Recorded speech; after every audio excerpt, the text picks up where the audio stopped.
ดูนางหนีเที่ยวมาแม่เรียกนางก็วิ่งมานะมาเฟียนางออกถนนไป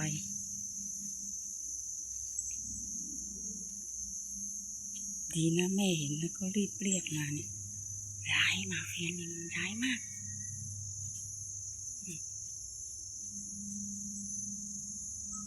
มาก็รีบกินน้ำเลยนี่แม่มา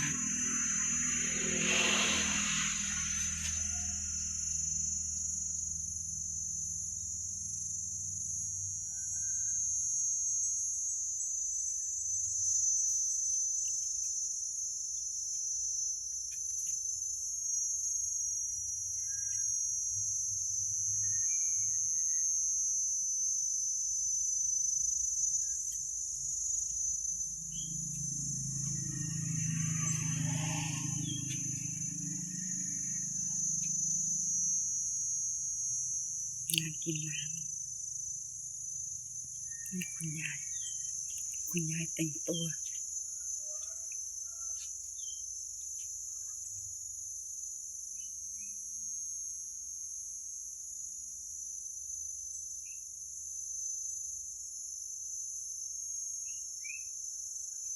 นางก็มองแม่นะว่าแม่ยังยืนอยู่ตรงนี้ไหมเนี่ยนางก็มองแม่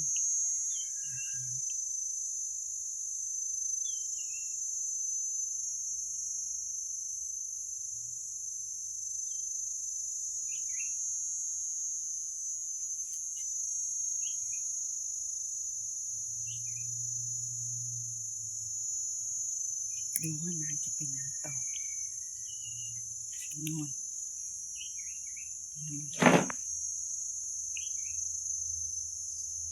กระดิกหาง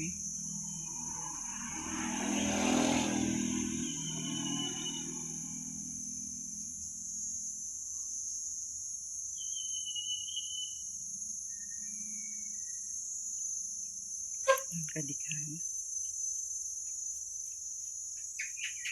แม่นางก็เดินอยู่นั่นแหละแม่นางก็เดินว่าแม่จะเข้าบ้านแล้วก็จะหนีกันอีก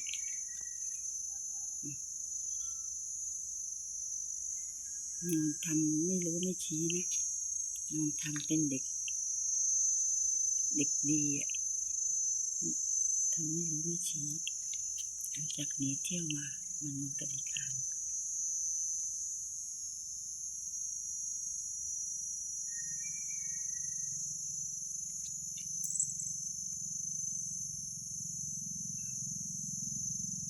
มาเฟียจอมวายร้าย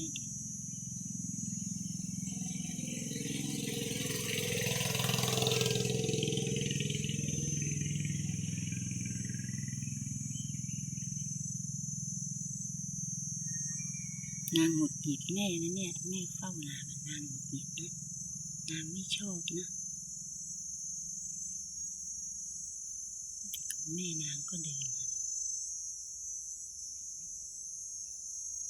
ไม่รู้นางจะไปไหน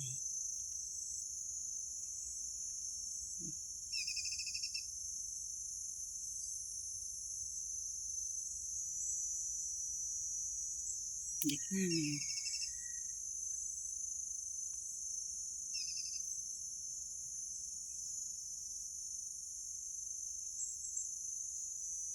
ได้ยินเสียง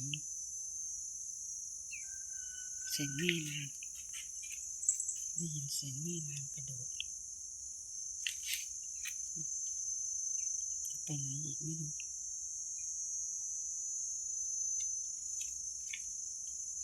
ไปจะไปหาน้องก้าวส่วนคุณยายก็แต่งตัวยังไม่เสร็จแต่งตัวอยู่นั่นแหละ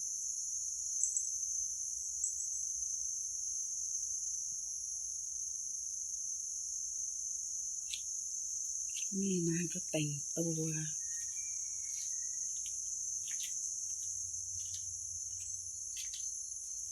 เดี๋ยวต้องเฝ้ามาเฟียไม่ได้แล้วผู้หญิงมานอนนั่งอยู่ตรงนี้ต้องเฝ้ามาเฟีย